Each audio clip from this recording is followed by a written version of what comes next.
Martin wanted to be the security guy. He claimed he was a security guy.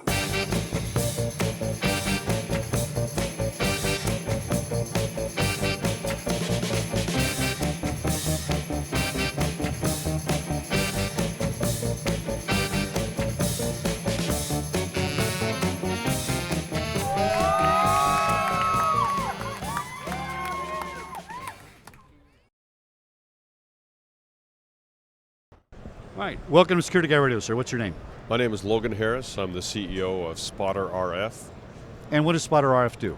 Well, what we do is radar for protection beyond fences. So we're the device that, say, you have a large area that you want to see beyond your fence line. That's what we do, is we detect threats coming far beyond your fence line. Now, I do a lot of these shows. I've never heard of radar for security, radar for military, right? Yes. It seems like a no-brainer. It seems brilliant. How'd you guys come up with this? Well, it's really, I'd like to take full credit, but it's kind of an evolutionary story.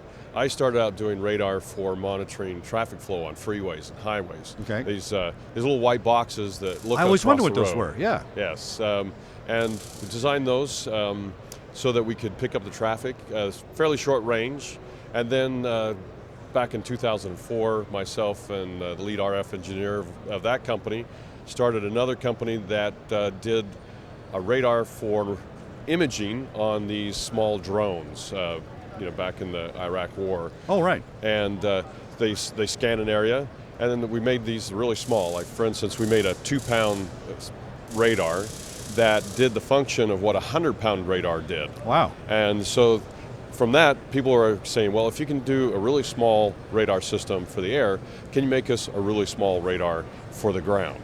And that's where it evolved from what you see is these ground surveillance radar that the military uses to this new class of radar system that we developed called compact surveillance radar. And compact surveillance radar is very small radar that can fit in your hand. In fact, we'll probably take a look at them over there. Yeah, is there an app for that yet? We're moving. We're going to have a radar app soon, right? There is. Okay. We'll show you. All right, excellent. We'll show you on the phone here. It's actually all web-based. Yeah. So you can bring it up on your phone or up on the computer as you see right here. This is coming from a live radar system that's looking over a park in Utah. So now radar, we're going to use that in the traditional sense of everybody's understanding. Yes. Military applications, you talked about traffic. What is the advantage of a radar system over a straight camera? Yeah. Because cameras have motion. Yes, they and do have people motion. might think, but I got to pay a guy to sit and watch the camera or respond to an alarm. Yes, or there's now video analytics that they try to analyze with a computer to say, okay, what's going on in there. There is, obviously there's great applications for video analytics, but there's some areas that is difficult for cameras to operate in, whether it's thermal or optical, because of the environment. Radar. I didn't think about that. That's right. You're in Colorado at 6,000 feet and it's snowing. You're not going to see anything. No, not even with thermal. Right. Thermal is better than optical when it comes to detection, but it's still severely degraded when you have rain, fog, and snow in the air. So that's where. And radar does not degrade.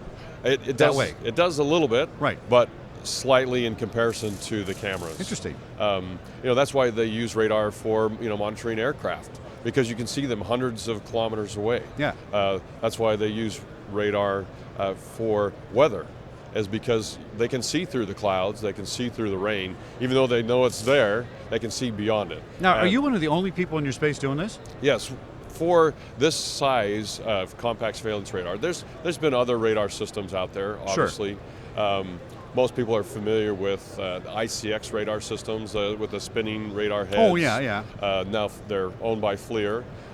But those radar systems are typically a lot more expensive and a lot more difficult. They require a lot more maintenance. They do a good job in their space. Some of them are longer range radar systems than ours. But for this kind of between what we say is the fence and a kilometer away, we're really the best match in terms of size, weight, and performance for the cost. Now, since it's small, could I apply this to a residential application? Yes, I mean it's relatively expensive for most. I know some really big estates. Yeah, I mean for big estates, yes. That's what I'm saying. I mean, 50,000 square foot house, a guy Yeah. needs to cover a lot of area. and literally it might be on 10 acres. Cameras aren't going to cut it. Infrared's not going to cut it. A beam's not going to cut it because you have too many things in the middle. A cat, Absolutely. coyote is going to interfere with it. Yeah.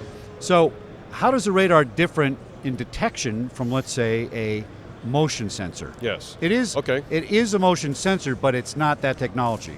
That's correct. Right. Because, and we do track motion. Right. I mean, we're transmitting radio waves that go out and bounce off all these objects and comes back, and we analyze that.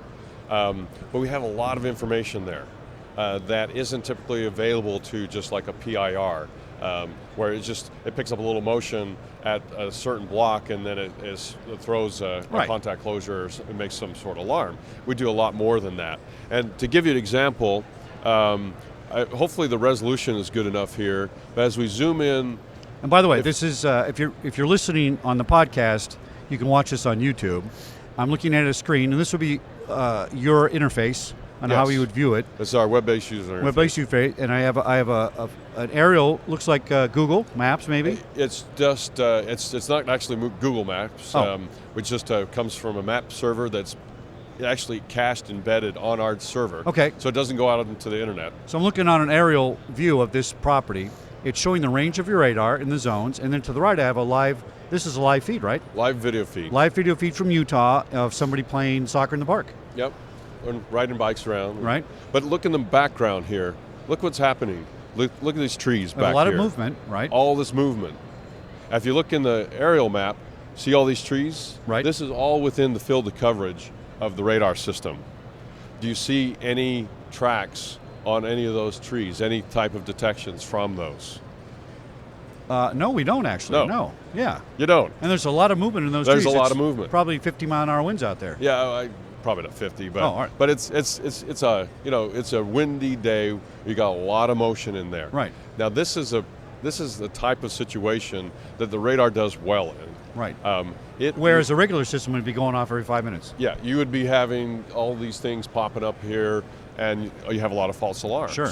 And that is a big problem with a lot of different technologies, is being able to go and filter out the things that you don't care about. Right. And that's what the radar is really good. We've got layer upon layers of algorithms doing processing to make sure that we alarm or track only what's of interest. Right.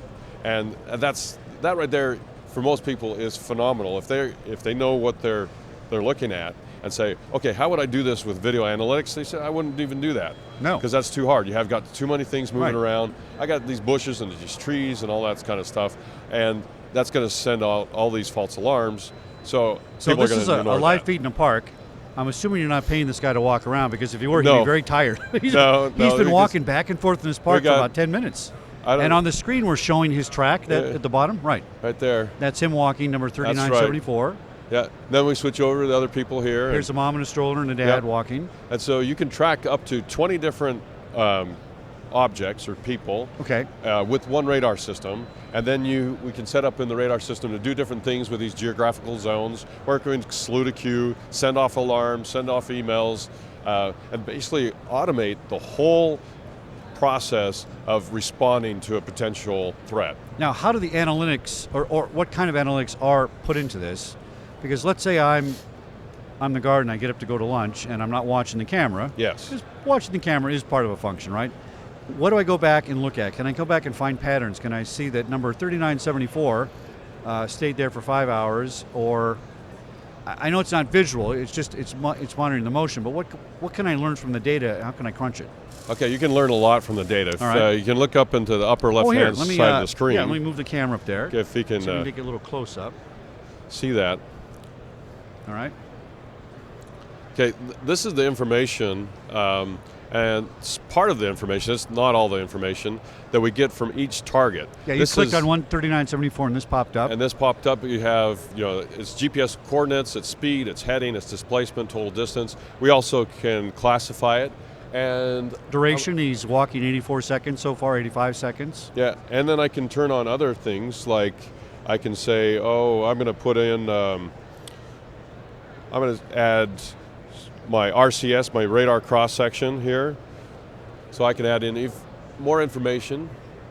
now I have my radar cross section. That's an estimation of the size Right. of this. Oh, like height?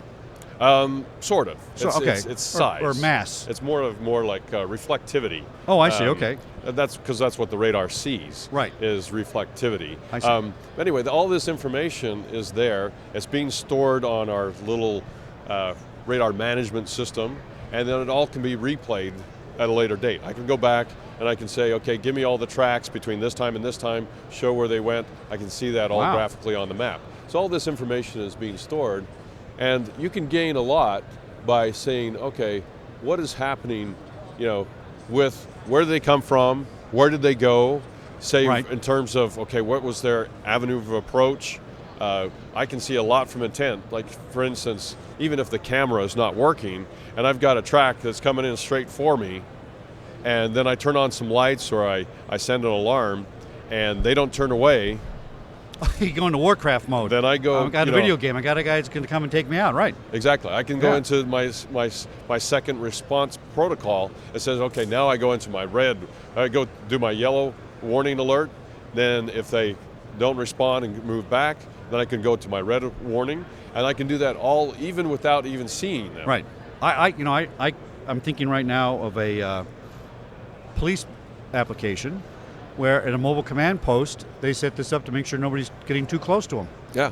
Right? Absolutely. Yeah, and it's passive, and I assume you can set it so that if somebody's in 1,000 yards, an alarm goes off or something, right? Exactly. Yeah. Yeah, you can define these geographical zones like I was showing right here.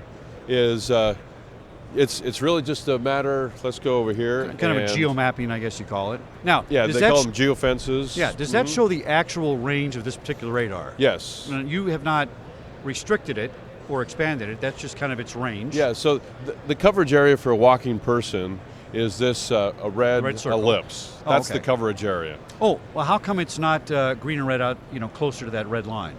Out past here, we put an exclusion zone Oh, because it's a freeway. because we have all these cars Yeah, going. yeah. Over. Okay. We're tracking a bunch of cars over there. All right. But we don't really care about those cars. That's just normal traffic. So we don't want to show that. And we're only looking at this area, so we put in these alert zones here, exclusion zones all around here, so you can take out or put in whatever it is. So the you initial, care about. for the podcast listeners, the initial configuration is a circle, and then you tone it back based on a geofence to make it specific to an area or something. Yeah. So it's so putting in a new zone is really just a matter of point and click. And now I'm monitoring new Right. a new zone. And so now if I have coverage over there, then I can alert. I can assign different things for it to do, like slew the camera, send off an email, sound an alarm, notify my VMS system, or notify my security patrol that something's going on. Yeah. They can pull that up. Now, can it differentiate between humans, rodents, dogs? I don't know. I mean, So not from the radar itself. Okay. The radar is tracking these human-sized targets. Now things like a deer or a large dog are fairly similar in terms of the size Sure. of the radar. So we can do a few things.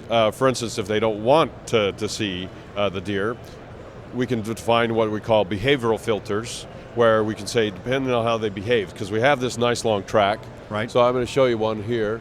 Let's say test zone 2. And before I save a track log, or maybe before I flash the alert here, I'm going to add a filter. And in this filter, I can put in all kinds of things like, all right, I want it to be coming towards me. oh, that's interesting. So if it's not coming towards me, I don't alert. Filter, not noise. Yeah. Okay. If it's not long enough, if it's only a short duration, then I can also ignore it. So that can put Right. into these behavioral filters, and then even beyond this, so this is a pretty good job for most cases in filtering out animals. But we have also now just announced as of Wednesday this week that we've partnered with another company to provide an artificial intelligence engine oh, with a neural net that you can train it based on tracks that are being generated by Machine the learning. radar. Yeah. Exactly. Wow. That's machine learning, and it can be either hosted or on or on a rack mount server that you put into Yeah. your own data center. I can see- where it can learn those behaviors, and we've been applying it in the field for the last 6 months before we've done this announcement, and we've had quite good success. At about a 90%, they can, after being trained, it can identify or classify between an animal or a person with a 95% That's accuracy outstanding. rate. I mean, I could see this setting up. The machine comes in, it learns it, and it determines that I have a pattern. I have one human that comes to the park every Tuesday at 8 o'clock exactly and leaves at exactly 8:05. And maybe that means something. Maybe that means surveillance, maybe it means who knows, but it might be that you want to look at that differently. And you're not going to get that on a camera analytic. It's a different and you have to problem look at set. it to, well, for camera, you have to visualize that and see what it means. Yeah. Because the analytics aren't quite there to turn the visual into data, not exactly. But this, I can see all kinds of applications. It's so small, I'm assuming, like we talked about earlier, it's mobile. Let's talk about the mobile application. Yeah. Do you want to go and take a look? Yeah, at let's go what take a we look. talk- We'll just what pick up the mobile camera is? and walk right over here. All right. Sounds So let's good. go over here on this side. All right. We're taking a little field trip here. So Sit right. All right. Let me get my camera set up here.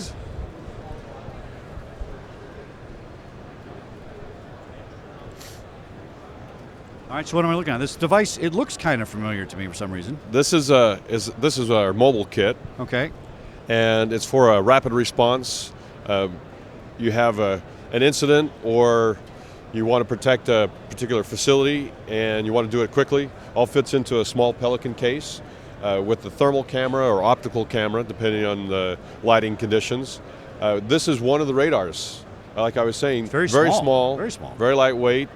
This one weighs 1.5 pounds, and within this form factor, we can cover 40 acres with just one of these. 40 acres. 40 acres, Wow. just with one of these devices. In So a- in a- very large. A circle. Yeah, This in a is kind of- center. an ellipse that emanates out of the front Right. of the radar Okay. system. So it's not, doesn't move. It's completely Right. solid state. So there's no rotating or moving parts in that. And that basically this field that covers that huge space just emanates or radiates out of the front of Yeah. the That's radar amazing. system. I mean, police departments, military, National Guard, emergencies, whatever. I mean, all kinds of applications. Yeah, and we've been using these on electrical substations, amazingly enough, because they have incidences where people are breaking in and stealing things, Yeah. and they need a rapid response. And so in the past, all they could do is say, well, okay, let's put in a detection system, a fiber optic fence, or video analytics. It takes months, literally months and months, Right. and even up to a year before you have protection. With this, in literally an hour of arriving on site, it can be set up, operational, and covering an entire substation And with then just you a could couple do the radar. planning to put in a permanent system. Exactly. And this operates the same way. But then you can fill that gap, that security gap, and that's where something of this nature is not really accessible or really not available from anyone else. Where you say, okay, I want to cover 1,500 feet of perimeter. I want to cover 80 acres of space, and I want it done tomorrow. You can do that with this. You Logan, can't do it with anything else. Have I bumbled onto another Security Guy Radio exclusive? Well, You're the guy in the space that does this. Nobody else does this. yeah, nobody else does this. See, I always find these things. It's fabulous. Yeah. Look, and this has been a great story. How do we get a hold of you guys? Well, you can find us on the web at spotterrf.com. That's SPOTTER, 2 R's, Right. .com. And American company out of Utah. That's right. Thanks for coming on the show, Logan. I appreciate it. You're welcome. Excellent.